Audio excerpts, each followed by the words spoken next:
Florentino Pérez vient tout juste de prendre la décision la plus brutale de ces dernières années au Real Madrid. Deux de ses joueurs les mieux payés viennent d'être exclus du projet, et la raison en est une trahison si flagrante, si évidente, si impossible à ignorer, que même les supporters du Madrid ne peuvent plus les défendre. Ce qui s'est passé aujourd'hui au Real Madrid n'a aucun précédent, et ce que tu vas découvrir dans cette vidéo va complètement changer ta façon de comprendre ce qui se passe au sein de ce club. Mais ce que Florentino a découvert va bien au-delà d'une simple convocation en sélection nationale. Il y a quelque chose que ces deux joueurs ont fait dans le dos du Madrid pendant des mois. Quelque chose que le vestiaire savait déjà, quelque chose qu'Arbeloa savait déjà, quelque chose que même Ancelotti avait signalé avant de partir et que personne n'a voulu écouter. Et quand tout cela est parvenu aux oreilles de Florentino, en même temps que la nouvelle des convocations, le président du Madrid a explosé. Il a pris la décision la plus dure de son ère, et le Madrid ne sera plus jamais le même après cela. Que s'est-il passé exactement dans le vestiaire du Madrid quand ils ont appris les convocations? Comment Arbeloa a-t-il réagi en voyant les listes de la France et de l'Angleterre? Qu'a dit Florentino quand il a découvert la vérité derrière tout cela? Et qu'est-ce qu'Ancelotti avait prévenu et que personne n'a voulu entendre? Parce qu'à la fin de cette vidéo, tu auras toutes les réponses, sans rien laisser dans l'ombre. Pour comprendre l'ampleur de ce qui s'est passé aujourd'hui, il faut d'abord comprendre le contexte des derniers mois, car cette histoire ne commence pas aujourd'hui avec les convocations. Cette histoire commence il y a des mois, avec deux joueurs qui montrent depuis longtemps que leurs priorités ne sont pas celles du Real Madrid. Deux joueurs qui gagnent plus que quiconque dans l'histoire du club et qui, depuis des mois, se comportent comme si le Madrid n'était qu'un tremplin pour leur projet personnel, et non le club auquel ils sont censés être dévoués. Commençons par Mbappé.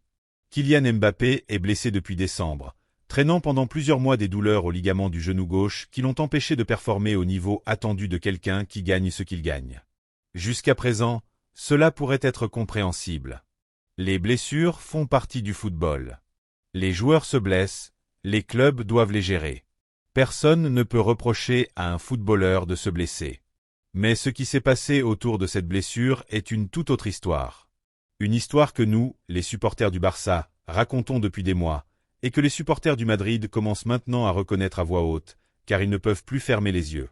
Mbappé s'est blessé, et au lieu de suivre le protocole médical du Madrid, au lieu de travailler avec les médecins du club, comme tout joueur professionnel est censé le faire lorsqu'il est en convalescence, Mbappé a décidé qu'il ne faisait pas confiance aux services médicaux du Real Madrid. Il est parti à Paris, soi-disant pour se faire soigner le genou par des spécialistes français. Le Madrid l'a accepté. Le Madrid lui a fait confiance. Le Madrid a patiemment attendu que son joueur le plus cher revienne en forme, et puis les images de Mbappé jouant au quai à Paris avec Esther Exposito sont apparues, alors que le Madrid jouait un match crucial de Liga contre le Retafe avec 10 absents, Arbeloa essayant d'obtenir un résultat avec ce qu'il avait, et la star de l'équipe, le joueur le mieux payé, celui qui devrait mener le groupe même s'il ne peut pas jouer, était dans un bowling à Paris, s'amusant sans aucune préoccupation au monde. Cela a généré la première grande colère dans le vestiaire. Les joueurs du Madrid, qui se donnaient à fond chaque semaine pour obtenir des résultats avec une équipe affaiblie, ont vu ces images, et leur réaction n'a pas été précisément de compréhension et de soutien envers leurs coéquipiers. Ce fut de l'indignation, de la lassitude, une sensation très claire qu'il y avait quelqu'un dans l'équipe qui ne montrait pas le même niveau d'engagement que les autres. Puis est venu le match aller contre le City en Ligue des Champions, le match le plus important de la saison jusqu'à ce moment-là. Un match dans lequel le Madrid avait besoin de tous ses effectifs, où chaque joueur disponible était fondamental, et Mbappé n'était pas disponible. Les informations en provenance de France disaient que son genou était pire que ce qui avait été communiqué publiquement, qu'il pourrait être incertain pour le reste de la saison, qu'il ne prendrait pas de risque car sa priorité était la Coupe du Monde. Le Madrid a gagné 0 contre 300 Mbappé. Valverde a réalisé un triplé historique. Gonzalo a marqué. Vinicius a déséquilibré avec une liberté totale. L'équipe a fonctionné comme une machine parfaite, sans sa prétendue star incontestée, et puis, magiquement, le genou de Mbappé s'est amélioré. D'être incertain pour le reste de la saison à s'entraîner avec le groupe en quelques jours. Des informations catastrophiques sur le ligament à un feu vert médical presque immédiat. Il est entré dans les 20 dernières minutes du match retour contre le City, quand l'élimination était pratiquement décidée avec un avantage de 3-0 pour le Madrid, pour apparaître sur la photo, pour ajouter des minutes, pour se montrer quand il n'y avait plus aucun risque réel. Et les supporters du Madrid, qui le défendaient depuis des mois, qui justifiaient chacune de ses décisions, cette fois-ci n'ont pas pu le faire. Sur les réseaux sociaux, dans les forums, partout où l'on parle du Madrid, la même phrase se répétait encore et encore. Si le City nous éliminait, Mbappé ne revenait pas avant la Coupe du Monde. Et cette phrase n'était pas prononcée par les supporters du Barça, mais par les madridistes eux-mêmes. Mais ce n'est que la moitié de l'histoire, car il s'est passé quelque chose dans le vestiaire du Madrid il y a quelques semaines, que Florentino connaissait dans son intégralité, quelque chose qui a complètement changé la dynamique interne de l'équipe, et quelque chose qui, quand cela est parvenu aux oreilles du président, avec la nouvelle des convocations d'aujourd'hui, a déclenché la réaction la plus brutale que nous ayons vue au Madrid depuis de nombreuses années. Les joueurs du Madrid ont eu une réunion dans le vestiaire avec Arbeloa, une discussion directe, sans filtre, où chaque joueur a pu dire ce qu'il pensait vraiment de la situation de l'équipe et des problèmes à résoudre. Une de ces réunions dont les vestiaires ont besoin de temps en temps pour clarifier l'atmosphère, pour exprimer ce qui s'est accumulé, pour dire à voix haute ce que tout le monde pense, mais que personne n'ose exprimer lors des entraînements ou des matchs. Et cette réunion a été le tournant de la saison du Madrid. À partir de cette discussion, l'équipe a changé, les résultats se sont améliorés, l'ambiance s'est détendue, les joueurs ont commencé à mieux performer. Le Madrid est devenu l'équipe redoutable que tout le monde connaît, celle qui fait peur en Europe, celle qui a gagné 0-3 contre le City en Ligue des Champions. Mais il y a quelque chose dans cette réunion qui en dit long sur la situation réelle du vestiaire, quelque chose qui, quand cela a été su, a provoqué un énorme choc dans le club. Dans cette réunion si importante, dans cette discussion qui a été le tournant de la saison, dans ce moment où l'équipe s'est unie et a décidé qu'il fallait changer les choses, Mbappé et Bellingham n'étaient pas présents. Les deux étaient blessés, oui, mais l'absence des deux joueurs les mieux payés de l'équipe lors de la réunion la plus importante du vestiaire de la saison dit quelque chose de très précis sur leur relation avec le groupe. Cela dit qu'il y a deux mondes au sein du Real Madrid, le monde de ceux qui se donnent à fond chaque semaine, de ceux qui sont présents à chaque réunion, à chaque entraînement, de ceux qui ont construit cette unité qui a mené l'équipe à la victoire 3-0 contre le City, et le monde de Mbappé et Bellingham, qui semblent vivre en marge de ce qui est le quotidien réel de l'équipe.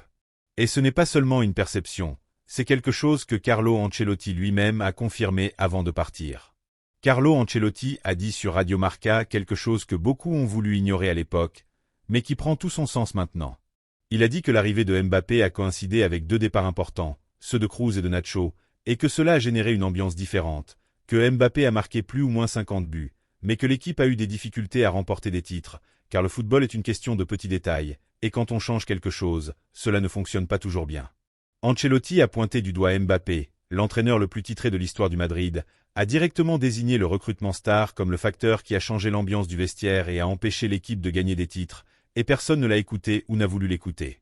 Et maintenant, la réalité qu'Ancelotti a décrite il y a des mois est si évidente que même les madridistes la reconnaissent.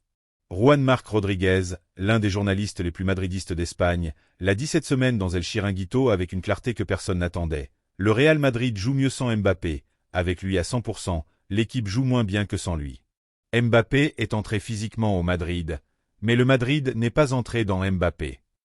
Et il a ajouté que s'il devait choisir un ailier pour jouer contre le Bayern en quart de Ligue des Champions, il mettrait Mbappé sur le banc. Un journaliste madridiste, de ceux qui défendent toujours le Madrid, disant que Mbappé devrait être remplaçant. C'est quelque chose qui, il y a 6 mois, aurait été impensable. Et maintenant, parlons de Bellingham, car l'histoire de Bellingham au Madrid cette saison est tout aussi révélatrice de ce qui se passe au sein du club. Jude Bellingham ne joue pas avec le Real Madrid depuis le 1er février, 1 mois et demi, sans apparaître sur le terrain. 1 mois et demi pendant lequel le Madrid a joué des matchs décisifs en Ligue des Champions et en Liga sans compter sur l'un de ses joueurs les plus importants et les mieux payés. 1 mois et demi pendant lequel l'équipe, loin de s'effondrer sans lui, a fonctionné mieux que jamais. Thiago Pitagre s'est imposé comme titulaire indiscutable aux côtés de Tchouaméni dans le double pivot. Arda Güler a trouvé sa meilleure version devant ce duo, et le Madrid a un système qui fonctionne, qui apporte de l'équilibre, qui génère du jeu et des résultats. Où s'intègre Bellingham dans ce système? C'est la question à laquelle personne au Madrid ne peut répondre de manière satisfaisante, car Bellingham n'est pas un pivot défensif comme Tchouaméni ou Thiago Pitagre. Il n'est pas un meneur de jeu créatif comme Arda Güler. C'est un milieu de terrain avec une arrivée dans la surface, un joueur qui a besoin de liberté pour se déplacer entre les lignes, qui a besoin d'être le protagoniste du jeu offensif. Et dans le système actuel d'Arbeloa, ce rôle n'existe pas, car il est déjà occupé par Arda, et Bellingham le sait. Et cette situation, cette incertitude sur son avenir dans l'équipe, sur quand il redeviendra titulaire, sur le fait que le Madrid va changer un système qui fonctionne pour lui faire une place, a généré une tension qui se ressent. On la ressent dans la manière dont Bellingham se déplace autour de l'équipe. On la ressent dans le manque d'énergie et de leadership qu'il avait lors de sa première saison, quand il était le joueur le plus important de l'équipe et qu'il a remporté la Ligue des Champions avec 23 buts. Et puis arrive la convocation en équipe d'Angleterre. Bellingham, convoqué pour les matchs amicaux contre l'Uruguay et le Japon, sans avoir joué avec le Madrid depuis le 1er février, sans avoir terminé un seul entraînement avec le groupe ces dernières semaines, sans que personne à Valdebea sache exactement quand il pourra être à nouveau disponible pour Arbeloa. La réaction au Madrid face à cette convocation a été d'incrédulité totale. Comment un joueur peut-il être blessé pour jouer avec son club pendant 1 mois et demi et être disponible pour partir avec sa sélection jouer des matchs amicaux? Selon quels critères médicaux cela se justifie-t-il? Qui décide que Bellingham ne peut pas jouer avec le Madrid, mais peut voler pour jouer des matchs amicaux avec l'Angleterre? Et la réponse, la même réponse que nous avons trouvée avec Mbappé, est que les critères sont différents quand il s'agit de la sélection, qu'il y a quelque chose dans la tête de ces joueurs, une priorité qui est au-dessus du club, qui leur paie leur salaire, qui fait que soudainement les douleurs disparaissent quand arrive la convocation nationale. Et Florentino Pérez, qui a supporté cela pendant des mois, qui a été patient face à une situation qui s'est progressivement détériorée, qui a vu son vestiaire mieux fonctionner sans ses 2 joueurs les plus chers, a dit aujourd'hui, assez. Les convocations de Mbappé avec la France et de Bellingham avec l'Angleterre ont été la goutte d'eau qui a fait déborder le vase, et la réaction de Florentino a été la plus ferme que nous ayons vue depuis longtemps. Florentino a exclu Mbappé et Bellingham du projet. Ce n'est pas une sanction temporaire, ce n'est pas un avertissement, c'est une décision définitive sur l'avenir de ces 2 joueurs au Real Madrid. Le président a transmis à l'équipe technique et à la direction sportive que les 2 sont sur le marché, que le Madrid écoutera les offres pour les 2 lors du prochain mercato estival, que le projet d'avenir du Madrid n'inclut aucun des 2 dans les termes actuels. La réaction d'Arbeloa quand il a appris les convocations a été tout aussi ferme. L'entraîneur du Madrid, qui construit quelque chose qui fonctionne avec Thiago, Arda, Valverde et compagnie, qui a vu son équipe s'améliorer chaque semaine sans les 2 joueurs qui sont censés être les plus importants de l'effectif, n'a pas caché sa colère. Arbeloa comprend parfaitement ce que cela signifie que 2 joueurs qui ne peuvent pas jouer avec le Madrid soient soudainement disponibles pour leur sélection. Et cela ne lui plaît pas du tout. Le vestiaire a également explosé. Les joueurs qui ont construit cette unité, qui étaient présents à cette réunion qui a changé la dynamique de l'équipe, qui ont vu le Madrid s'améliorer sans Mbappé et sans Bellingham, sentent que la convocation des 2 avec leur sélection est une confirmation de tout ce qu'ils savaient déjà, que pour Mbappé et Bellingham, le Madrid est un tremplin, pas un projet, que leurs priorités sont la Coupe du Monde de la France et la sélection anglaise, pas le derby contre l'Atlético ni les quarts de Ligue des Champions. Et il y a quelque chose que personne n'a encore dit à voix haute, mais qui est l'éléphant dans la pièce de toute cette histoire. La convocation de Mbappé avec la France n'est pas seulement sportive. Selon des informations de l'équipe, la présence de Mbappé dans la tournée américaine de l'équipe de France répond en grande partie à des engagements commerciaux de la fédération. La France va jouer contre le Brésil et la Colombie aux États-Unis, le pays où, dans quelques mois, se déroulera la Coupe du Monde. Et Nike, le sponsor principal de l'équipe de France et de Mbappé à titre individuel, a un intérêt énorme à ce que son actif le plus précieux soit présent lors de cette tournée promotionnelle. Deschamps l'a dit en conférence de presse avec une ambiguïté qui en dit long. Il a déclaré que Mbappé n'avait aucune obligation d'être présent, bien qu'il ait entendu dire qu'il était censé être là pour des raisons de marketing. Puis il a ajouté que, du point de vue de Mbappé, il était clair qu'il voulait être avec eux en tant que joueur. C'est-à-dire que Nike voulait que Mbappé soit aux États-Unis pour faire du marketing, Mbappé voulait y aller pour jouer avec la France, et le Madrid reste là à regarder son joueur le plus cher prioriser ses engagements commerciaux personnels et ses ambitions avec la sélection au-dessus de la phase la plus importante de la saison du club. Car le Madrid a les quarts de finale de la Ligue des Champions contre le Bayern, il a le derby contre l'Atlético, il a une deuxième partie de saison où tout reste à jouer, et ses 2 joueurs les plus chers partent en vacances aux États-Unis avec leur sélection sans avoir joué avec le Madrid depuis des semaines.